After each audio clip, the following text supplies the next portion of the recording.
Assalamualaikum warahmatullahi wabarakatuh. Alhamdulillahirabbil alamin. Asyhadu alla ilaha illallah wa asyhadu anna Muhammadan abduhu wa rasuluh. Allahumma sholli ala sayyidina Muhammad wa ala ali sayyidina Muhammad. Kaum muslimin yang berbahagia, Ramadan adalah bulan yang sangat istimewa. Hari-hari kita diiringi oleh rahmat dan berkah yang sangat besar. Untuk itulah mari kita lanjutkan amaliyah-amaliyah kita di bulan Ramadan dengan berbagai kebaikan yang insya Allah akan membuka kemudahan, kelapangan dan keberkahan di hari-hari setelahnya. Memulai sehat dari hati. Kualitas hati tercermin dari cara kita membangun interaksi, baik pada lingkungan maupun pada orang lain. Maka Rasul selalu memberitahukan kepada umatnya, sesungguhnya Allah tidak memandang rupa kalian, juga tidak memandang harta kalian, tetapi Allah melihat hati-hati kalian dan amal-amal yang kalian lakukan.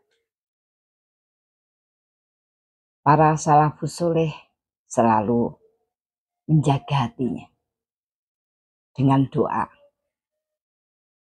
dengan dzikir, dengan tilawah, agar menjadikan hatinya lembut, subur, dan selalu dekat dengan kebaikan-kebaikan yang Allah tebarkan di bumi. Sesungguhnya di luar sana ada banyak orang yang teguh menjaga hatinya. Mereka memulai menyehatkan hati dengan berlatih berlapang dada. Karena sesungguhnya hidup adalah sebuah ketetapan. Ketetapan-ketetapan yang Allah berikan kepada manusia.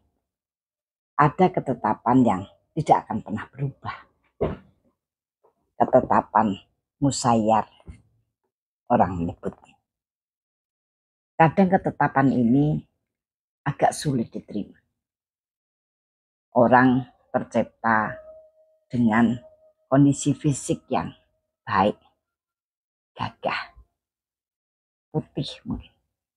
Di sisi lain ada orang yang tercipta dengan kondisi yang tidak sempurna, kondisi fisik yang kurang. Ada yang tidak punya kaki, ada yang tidak seimbang perkembangan kaki dan tangannya, ada yang buta dan lain sebagainya. Bagi Allah itu bukan hal yang penting, karena Allah sekali lagi akan tetap melihat dan menilai seseorang dari hati. Namun dalam pandangan manusia tentu saja menjadi tidak sederhana. Untuk itulah perlu kita upayakan bagaimana kehidupan itu selalu bisa menjaga kesehatan hati. Melatih hati kita untuk selalu bisa menerima ketetapan. Baik ketetapan itu yang menyenangkan maupun ketetapan-ketetapan yang memberatkan jiwa. Allah pun sampaikan kepada kita bagaimana cara kita membasuh hati yang kecewa, hati yang luka, dengan bertasbih subhanallah, subhanallah, subhanallah, subhanallah, subhanallah. Allah itu maha suci, tidak pernah keliru, tidak pernah salah, tidak pernah menganiaya. Allah memberikan ketetapan-ketetapan itu untuk bisa menunjukkan maha adilnya Allah terhadap seluruh penciptaan. Untuk itu marilah kita coba untuk selalu memberikan perhatian yang besar untuk menjaga dan membasuh hati kita. Ada ketetapan yang bentuknya mukhayyar, harus diproses dengan proses seperti yang diperintahkan agar menjadikan fasilitas yang akan memudahkan dan memberkahkan dalam kehidupan kita. Dua hal itulah yang harus selalu kita jaga di dalam perjalanan, terutama Ramadan.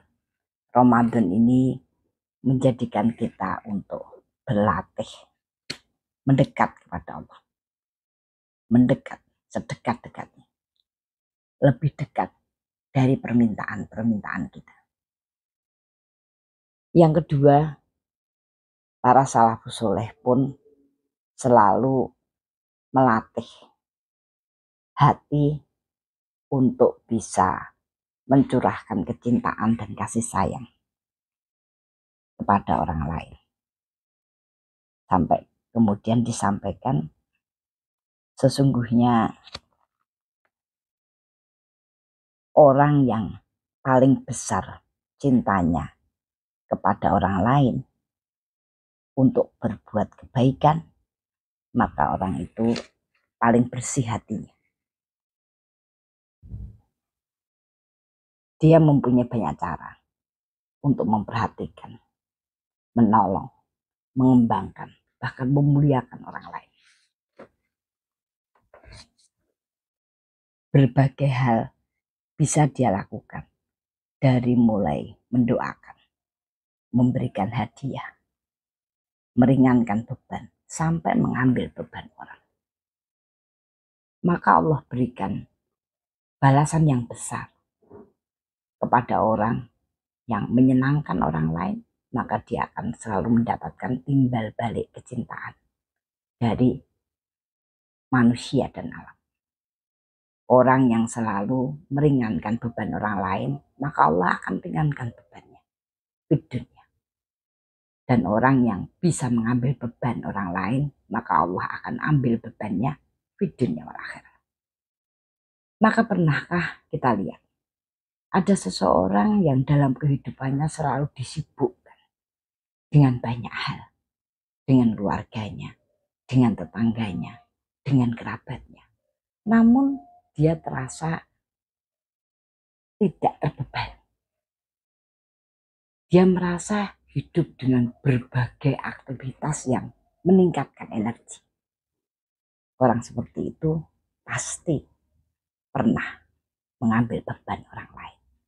Sehingga perjalanan-perjalanan kehidupan seberat apapun yang Allah tetapkan padanya terlihat tidak membebani. Yang ketiga, bagaimana salafus soleh itu melatih hatinya dengan kesabaran. Kenapa? Karena bersikap menahan diri itu akan menjadikan seseorang bisa menyempurnakan berbagai hal. Orang yang tidak bisa menahan diri terhadap kenikmatan, kenyamanan, kemegahan, maka akan banyak hal-hal yang tersingkir dari kewajiban-kewajibannya.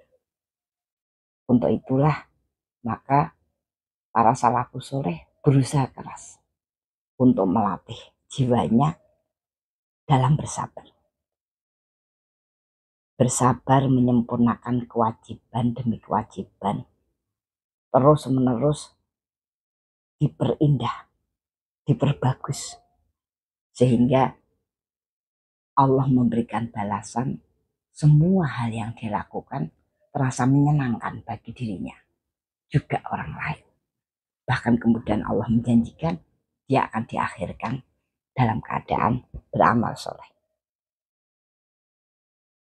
bersabar di dalam melakukan kewajiban, setapak demi setapak, satu persatu, dan jangan sampai kita menikmati kehidupan sedemikian rupa sebelum kewajiban-kewajiban itu kita selesaikan.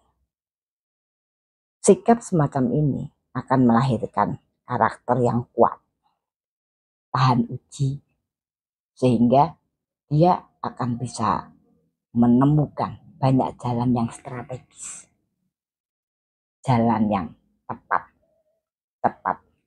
menyenangkan. Kenapa?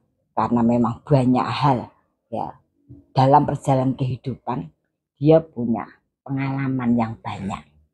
Bagaimana terus-menerus melatih kemampuannya dengan kesabaran sampai Allah memberikan balasan kesabaran itu tanpa batas. Apa yang disebut balasan tanpa batas?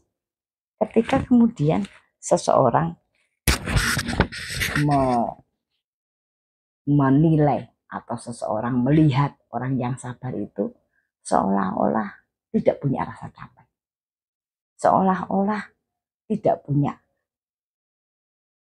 derita, seolah-olah tidak pernah mendapatkan masalah. Nah, itu dia sudah mendapatkan balasan kesabaran. Karena tidak mungkin, orang pasti capek, orang pasti akan merasa banyak hal yang ada dalam kehidupan itu membebani. Namun pahala kesabaranlah yang menjadikan dia terlihat ringan di dalam langkah-langkah kehidupan. Yang terakhir, jangan kotori jiwa dengan iri dan dengki. Karena iri dan dengki terhadap karunia-karunia yang diberikan kepada orang lain itu menjadikan seseorang akan terbelenggu, menimbulkan gumpalan-gumpalan kesedihan yang akan menjadikan seseorang tidak bisa melihat jernih apa saja yang Allah berikan kepadanya. Sesungguhnya hatilah yang akan menentukan proses perjalanan kehidupan kita, warna kehidupan kita. Untuk itu, obati hatimu. Karena kebutuhan Allah kepada hamba-hambanya hanya pada hati-hati mereka yang bersih dan sehat. Fastabiqul khairat. Al-haqqu min rabbik wa la takunanna minal mumtarin. Assalamualaikum warahmatullahi wabarakatuh.